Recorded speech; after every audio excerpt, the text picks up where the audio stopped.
हम आज जो हम लेक्चर स्टार्ट करने जा रहे हैं इसमें है कि हमको एक्सेस डिमांड को और डेफिसिट डिमांड को करेक्ट कैसे करेंगे। मैंने कहा था ना कि ये जब देश में इन्फ्लेशनरी और डिफ्लेशनरी की स्थिति उत्पन्न हो गई तो इस चीज को कैसे मेजर किया जाए, कैसे इसको करेक्ट किया जाएगा कि एक्सेस डिमांड और डेफिसिट डिमांड की स्थिति ना हो।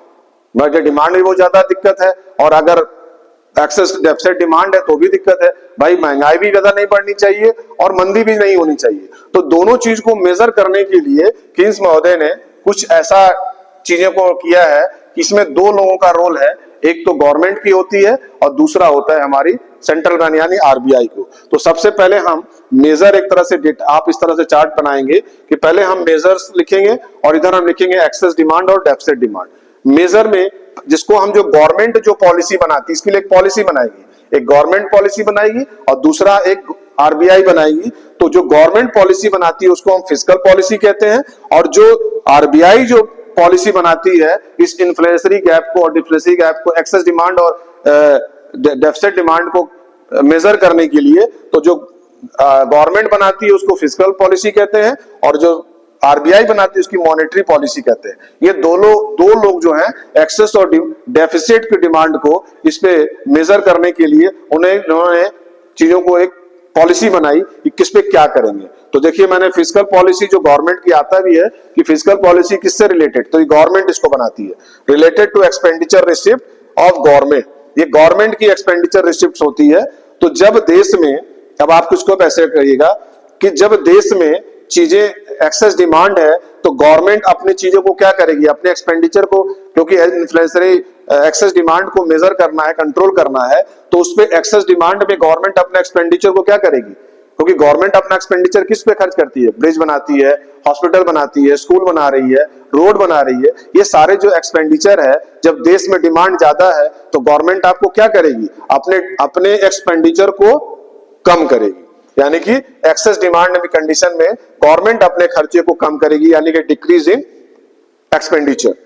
गवर्नमेंट दूसरा काम क्या करेगी, गवर्नमेंट क्योंकि एक्सेस डिमांड ज्यादा है तो लोगों के पैसे को कंट्रोल करना है, तो गवर्नमेंट क्या करेगी, अपने रेवेन्यू को जो है, यानी गवर्नमेंट को पैसा कहां से आती है, रेवेन्यू उसका जो आपसे टैक्स के रूप में लेती है, तो वो टैक्सेस जो ले रही है वो टैक्स को बढ़ा देगी तो ऑटोमेटिक क्या हुआ, डिमांड कम हो जाएगा। तो एक्सेस डिमांड को कंट्रोल करने के लिए, मेजर करने के गवर्नमेंट को चिंता हो रही है कि देश में महंगाई ना बढ़े, तो इस चीज को वो अपने रेवेन्यू यानी कि जो भी वो टैक्स में जहां पहले छूट देती थी अब वो क्या करेगी, उस पर टैक्स को बढ़ा देगी। तो जब टैक्स को बढ़ा देगी तो लोगों को क्या, अब लोगों के पास अगर मान लीजिए 100 रुपया उसकी इनकम है, अगर किसी चीज को और कहेगी उस पर आप हमको 150 रुपया टैक्स दोगे, तो जब टैक्स बढ़ जाएगा तो लोगों की डिमांड यहाँ पे कम हो जाएगी। तो यानी इंक्रीज इन एक्सेस डिमांड में गवर्नमेंट अपने मेजर को करने के लिए अपने टैक्सेस को इंक्रीज कर देगी, पब्लिक से पैसा लेना शुरू कर देगी। जब पब्लिक का पैसा गवर्नमेंट के पास आ जाएगा तो क्या ऑटोमेटिक जो है एक्सेस डिमांड कम हो जाएगी, क्योंकि डिमांड तभी हो रही है कि पब्लिक के पास पैसा है।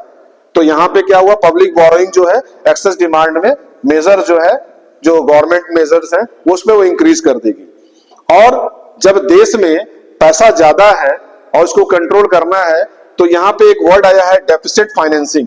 डेफिसिट फाइनेंसिंग का मतलब यहाँ होता है कि जो करेंसी की जो प्रिंटिंग होती है, जो नोट छपते हैं, उसको इकोनॉमिक की लैंग्वेज में हम डेफिसिट फाइनेंसिंग कहते हैं, यानी कि printing of extra currency notes. तो गवर्नमेंट जब देख रही है कि लोगों को पैसा ज्यादा है इसलिए डिमांड ज्यादा कर रहे हैं, तो क्या वो ज्यादा नोट छापेगी, वो अपने नोट को छापने की क्षमता कम कर देगी। यानी कि एक्सेस डिमांड में मेजर करने के लिए, कंट्रोल इन्फ्लेशनरी को कंट्रोल करने के लिए, महंगाई को कंट्रोल करने के लिए अब वो नोट छापना कम कर देगी। जब नोट कम छपेंगे तो लोगों के पास पैसा नहीं जाएगा, कम जाएगा, तो ऑटोमेटिक क्या होगा, फिर हमारी स्थिति जो है कंट्रोल हो जाएगी। तो ये गवर्नमेंट की ये चार चीजें जो मैंने कहा कि वो अपने एक्सपेंडिचर को कम कर देगा तो एक्सेस डिमांड पे कंट्रोल हो सकता है, अपने वो रेवेन्यू को बढ़ा देगा तो कंट्रोल हो सकता है इन्फ्लेशनरी का, अगर वो पब्लिक से पैसा लेना ज्यादा शुरू कर देगी तो वो आप इंक्रीज कर देगी तो आपका कंट्रोल होगा। और दूसरा करेंसी, वो नए नोट मतलब और नोट की जो प्रिंटिंग है वो छापना कम कर देगी तो ऑटोमेटिक पैसा जब लोगों के पास नहीं रहेगा तो डिमांड ऑटोमेटिक कम हो जाएगी। तो ये कुछ मेजर्स हैं जो किन्स महोदय ने इस पॉलिसी के अंदर, जो गवर्नमेंट पॉलिसी बनाती है उसको हम फिजिकल पॉलिसी कहते हैं। अब दूसरा चिंता दादाजी को भी होगी क्योंकि पैसा छापने का काम तो वही कर रही है, तो उनको उनकी जो मॉनिटरिंग है या उनकी जो मेजर करने का तरीका है, उनके पॉलिसी को हम कहते हैं मॉनेटरी पॉलिसी। जो इशू कौन करता है? आरबीआई कहता है। अब मैंने आपने बैंक में पढ़ा था, बैंक में आपने बैंक की जब मैंने चर्चा की थी, जब चैप्टर पढ़ाया था, तो उसमें आप उससे पहले से ही इंट्रोड्यूस्ड हैं, तो उसमें हमने कहा था कि उनके कुछ क्वांटिटेटिव मेजर्स होते हैं, क्वालिटेटिव और क्वांटिटेटिव। तो क्वांटिटेटिव की बात मैं पहले करूंगा, तो जनरल क्वांटिटी का दूसरा नाम घर का क्या है? जनरल कंट्रोल मेजर, जिसमें आपने पढ़ा था bank rate, repo rate, reverse repo rate, open market operation और CRR एंड SLR। ये सारी चीजें आपकी बैंक के क्वांटिटेटिव मेजर थे जो आपने बैंकिंग चैप्टर में पढ़ा था। दूसरा, उन्होंने क्वालिटेटिव मेजर की बात की थी, जो कुछ स्पेशल मेजर थे, उसमें भी उन्होंने दो वर्ड की बात की थी कि मोरल सॉशन एंड मार्जिन रिक्वायरमेंट। ये दो चीज थे जो हमारे एक्सेस डिमांड और डेफिसिट डिमांड को कंट्रोल कर सकता है। तो वहां आपने बैंकिंग के बारे में पढ़ा था कि अगर चीजों को बैलेंस करना है तो बैंक क्या रोल करती है, अगर चीजों को कंट्रोल करना है, महंगाई ना बढ़े, तो वो अपने क्या करती है? अपने बैंक रेट को बढ़ाती है, अपने रेपो रेट को बढ़ाती है, अपने CRR को बढ़ाएगा, SLR को बढ़ाएगा, रेवेन्यू रेपो रेट, ये सारी चीज इंक्रीज करती है। और बैलेंस अगर मंदी की स्थिति हो गई है तो सबके रेट को रिड्यूस कर देती है, तो जिसके वजह से बैलेंस हो जाता है। तो यहाँ पे भी वही चीज आपको पढ़ना है कि जब आपकी स्थिति एक्सेस डिमांड है तो बैंक अपना रोल यहाँ क्या करेगी? बैंक अपना रोल करेगी, अपने रेट को बढ़ा देगी। एक्सेस डिमांड ज्यादा है तो अपना जब रेट बढ़ा देगी तो ऑटोमेटिक लोग बैंक से पैसा लेना बंद कर देंगे, कम कर देंगे, क्योंकि रेट बढ़ जाएगा।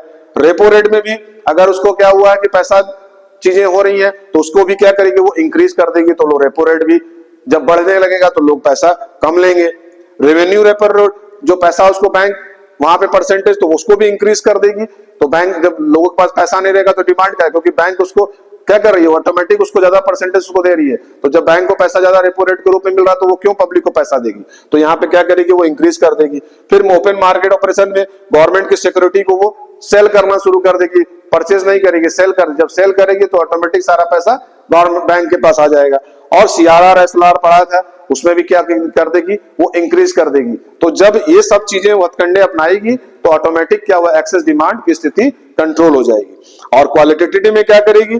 जब वो मोरल शासन में कंट्रोल करने के लिए, मैंने कहा था मोरल शासन क्या था कि वो अपने कुछ बैंक के लेटर के द्वारा, डिस्कशन के द्वारा, चिट्ठी के द्वारा, सब चीजों के द्वारा उसको कंट्रोल कर, तो रिस्ट्रिक्ट द क्रेडिट, वो क्रेडिट पे रिस्ट्रिक्ट कर देगी तो कंट्रोल हो जाएगा। और मार्जिन रिक्वायरमेंट जो है वो क्या करेगी कि जो है वो इंक्रीज कर देगी, कह देगी कि 1.5 लाख रुपया ले आओ तुम, तब तुमको हम बैंक लोन देंगे, हम इतना ही अमाउंट देंगे।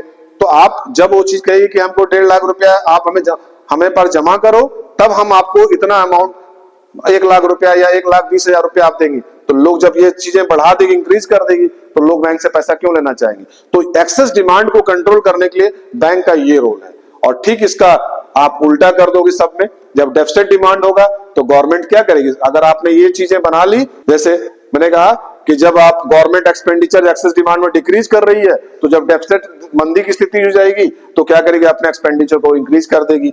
जब वो रेवेन्यू को यहाँ पे इंक्रीज कर रही है मंदी की स्थिति में, अपने जो रेवेन्यू टैक्सेस क्या करेगी? वो छोड़ देगी, सब्सिडी के रूप में इस तरह की सुविधाएं देगी, वो अपने चीजों को, टैक्सेस को रिड्यूस कर देगी, वहां पे डिक्रीज कर देगी। बोरिंग जो है, करेंसी ज्यादा छापने लगेगी, यानी इंक्रीज कर देगी।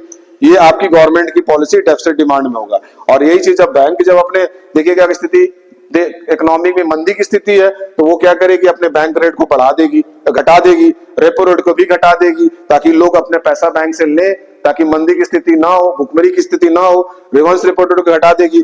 और जो गवर्नमेंट सिक्योरिटी है, क्योंकि एक्सेस डिमांड में सिक्योरिटी को वो सेल करना शुरू कर देगी, लेकिन जब उसकी उस पे डिफ्लेशन की स्थिति हो जाएगी तो वहां पे क्या करेगी? अपने उस गवर्नमेंट सिक्योरिटी को बाय करने लगेगी, वो खरीदने लगेगी। CR और SLR को डिक्रीज कर देगी। और क्वालिटेटिव में क्या करेगी? ये आपका मोरल शासन को एक्सपैंड करेगी और मार्जिन रिक्वायरमेंट को डिक्रीज कर देगी।